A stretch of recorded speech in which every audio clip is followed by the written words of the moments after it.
أعوذ بالله السميع العليم من الشيطان الرجيم. بسم الله الرحمن الرحيم. الحمد لله رب العالمين، والصلاة والسلام على أشرف الأنبياء والمرسلين سيدنا محمد وعلى آله وصحبه أجمعين. قال رب اشرح لي صدري ويسر لي أمري واحلل عقدة من لساني يفقهوا قولي. سبحانك لا علم لنا إلا ما علمتنا إنك أنت العليم الحكيم. أما بعد، السلام عليكم ورحمة الله وبركاته. Sedang mendengar yang dirahmati oleh Allah Subhanahu wa taala sekalian, syukur kita kepada Allah Subhanahu wa taala kerana dengan limpah rahmat Allah, maka Allah Subhanahu wa taala memberikan lagi kita keizinan untuk meneruskan kehidupan di dalam dunia yang sementara ini, untuk kita menjadi jambatan buat kita ke alam akhirat serta menambahkan saham-saham akhirat kita insya-Allah. Pada hari ini, sudah mendengar rahmati Allah sekalian, sahabat-sahabat sekalian, saya ingin berkongsikan berkenaan dengan bacaan surah Al-Ikhlas setelah bacaan lain pada setiap rakaat pada waktu-waktu tertentu. Maksudnya, apabila kita telah selesai membaca surah yang lain dalam mana-mana rakaat solat fardu kita, maka kita tambah dengan bacaan surah Al-Ikhlas. Begitu juga dengan rakaat ketiga dan yang keempat. Kan? Okay, kita tengok sama-sama pendapat yang akan disebutkan sebentar lagi insya-Allah. Daripada Aisyah radhiyallahu anha, anna Rasulullah sallallahu alaihi wasallam ba'atha rajulan ala sariyatin fakana yaqra'u li ashabihi fi salatihim bi qul huwallahu ahad. Falamma raja'u dzakaru dzalika li Rasulillah sallallahu alaihi wasallam faqala saluhu li ayyi shay'in yasna'u dzalik fasa'aluhu faqala li'annaha sifatur rahman azza wa jalla fa ana uhibbu an aqra'a biha. Faqala Rasulullah sallallahu alaihi wasallam akhbiruhu anna Allah ta'ala yuhibbuh. Baik, maksudnya tuan-tuan, Rasulullah sallallahu alaihi wasallam mengirim seseorang, mengutuskan seseorang untuk memimpin sebuah perjalanan ketenteraan. Dalam solat mereka, dia selalu membaca Qul huwallahu ahad atau surah Al-Ikhlas. Ketika mereka kembali, mereka melaporkan amalan ini kepada Rasulullah sallallahu alaihi wasallam. Rasulullah sallallahu alaihi wasallam berkata, tanyalah kepadanya apa alasan dia suka membaca surah itu. Mereka pun bertanya dan lelaki itu menjawab, kerana ia adalah sifat Ar-Rahman. Sifat Ar-Rahman Allah. Saya sangat suka untuk membacanya. Spontan Rasulullah sallallahu alaihi wasallam bersabda, beritahu kepadanya bahawa Allah mencintainya. Hadis riwayat Bukhari nombor 7375 dan Muslim 813. Baik, hadis ni menyatakan ada seorang sahabat ni diutuskan oleh Nabi sallallahu alaihi wasallam untuk musafir dalam satu peperangan. Maka ketika mengimamkan solat, sahabat ini tadi telah membaca Qul huwallahu ahad setelah membaca surah yang lain. Dan maka sahabat pulang daripada perang tu tanya pada Nabi sallallahu alaihi wasallam. Maka Nabi sallallahu alaihi wasallam menyebutkan minta supaya tanya pada lelaki itu, kenapa terlalu suka membaca Qul huwallahu ahad atau surah Al-Ikhlas. Maka sahabat ini menjawab bahawa surah Al-Ikhlas ni adalah sifat Ar-Rahman. Adanya sifat Ar-Rahman Allah Subhanahu wa taala, dan lelaki ini sangat suka untuk menyebutkan sifat tersebut. Maka Nabi sallallahu alaihi wasallam memberitahu pada sahabat, beritahu kepadanya bahawa Allah juga mencintainya. Maka tuan-tuan, janganlah kita berasa rendah diri ataupun berasa segan nak baca surah Al-Ikhlas, walaupun pendek kan. Takut orang kata pendek sangat, baca surah pendek je kan. Tapi jangan risau, kerana sesungguhnya surah itu adalah surah yang memiliki intipati ilmu tauhid yang sangat tinggi ya. Ilmu tauhid yang sangat tinggi dalam surah tersebut. Maka sewajarnya kita mengamalkan surah Al-Ikhlas ni dan dalam bacaan solat kita. Baik, kita teruskan satu lagi hadis daripada Anas bin Malik. Kana rajulun minal ansar ya ummuhum fi masjidi Quba.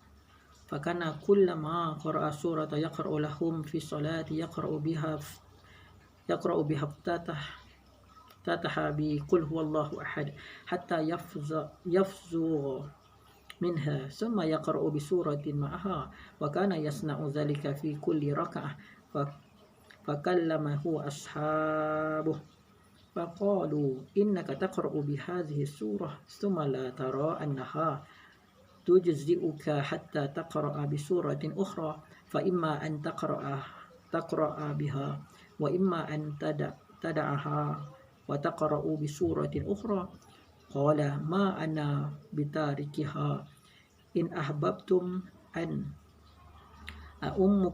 أؤمكم بها فعلت وإن كرهتم تركتكم وكانوا يرونه أفضلهم وكرهوا أن يؤمهم غيره فلما أتاهم النبي صلى الله عليه وسلم أخبره الخبر فقال يا فلان ما منعك فيما يأمرك به أصحابك وما يحملك أن تقرأ هذه السورة في كل ركعة فقال يا رسول الله إني أحبها فقال رسول الله صلى الله عليه وسلم إن حبها أدخلك الجنة. Baik tuan-tuan, maksudnya seseorang dari Ansar mengimamkan mereka di Masjid Quba. Setiap kali dia membaca surah dalam solatnya, dia memulainya dengan bacaan Qul huwallahu ahad, surah Al-Ikhlas hingga selesai. Kemudian dia membaca surah lain dan itu dilakukan pada setiap rakaat. Maka para sahabatnya pun memperbincangkan dengan berkata, engkau telah membaca surah ini, kemudian engkau berpendapat bahawa surah ini tidak engkau anggap cukup sehingga engkau baca surah lain. Padahal sebenarnya cukup engkau baca Qul huwallahu ahad itu, atau engkau meninggalkannya dan engkau baca surah lain. Jawab si lelaki tadi, saya tidak akan meninggalkannya. Jika kamu suka aku menjadi imam, aku akan kerjakan. Namun jika kamu tidak suka, aku akan tinggalkan kamu. Ketika itu para sahabat memandangnya, dia adalah seseorang yang paling baik untuk menjadi imam. Dia yang terbaik ya. Tidak ada yang lain. Ketika Nabi SAW menemui mereka menceritakan masalah ini dan Nabi bertanya, wahai fulan, apakah yang mendorongmu untuk menerima cadangan kawan-kawanmu untuk meninggalkan Qul huwallahu ahad? Apakah yang mendorongmu untuk serius membaca surah tersebut dalam setiap rakaat? Nabi tanya pada lelaki ni, kenapa suka sangat kan? Kenapa begitu seronok membaca surah Qul huwallahu ahad? Si lelaki menjawab, wahai Rasulullah, saya menyukai surah itu. Rasulullah SAW bersabda, kecintaan kamu kepada surah itu akan memasukkan kamu ke dalam syurga. Allahu Akbar. Hadis riwayat Tirmizi 2901, dan beliau mengulas hadis hasan gharib sahih, dan Imam Bukhari memuallakkan hadis tersebut sebagaimana dalam Fathul Bari. Baik, menurut Ibnu Daqiqil Id, mereka mengatakan dia menutupnya dengan surah Qul huwallahu ahad, menunjukkan bahawa dia membaca surah lain. Maksudnya dia membaca surah lain dalam tiap-tiap rakaatnya, kemudian menutupnya dengan surah Qul huwallahu ahad dalam tiap-tiap rakaatnya.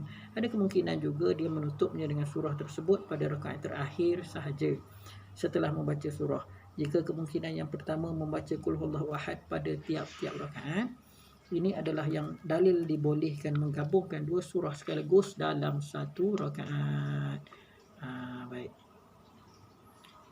Demikianlah tadi huraiannya. Dibolehkan kita kalau kita baca surah lain. Contoh kita baca surah Ali Imran, contoh kan. Lepas habis bacaan ayat kita sambung dengan Qul huwallahu ahad sebagai penutup. Dalam hadis ini disebut setiap rakaat dibolehkan. Dibolehkan. Ada Nabi tak larang pun dibaca Qul huwallahu ahad. Sama ada pembukaan rakaat tersebut lepas Fatihah Qul huwallahu ahad dulu, lepas tu Alam Nashrah ke, ataupun sebaliknya. Wailul likulli humazatil lumazah kan, contoh kan. Kemudian ditutup dengan Qul huwallahu ahad. Maksudnya selepas Fatihah boleh baca dua surah kan, baca surah yang kita nak baca kemudian tutup dengan Qul huwallahu ahad, ataupun baca Qul huwallahu ahad kemudian ditutup dengan surah lain kan, disertakan dengan surah yang lain. Mana-mana mengikut pendapat ni, mana-mana pun dibolehkan oleh Nabi sallallahu alaihi wasallam.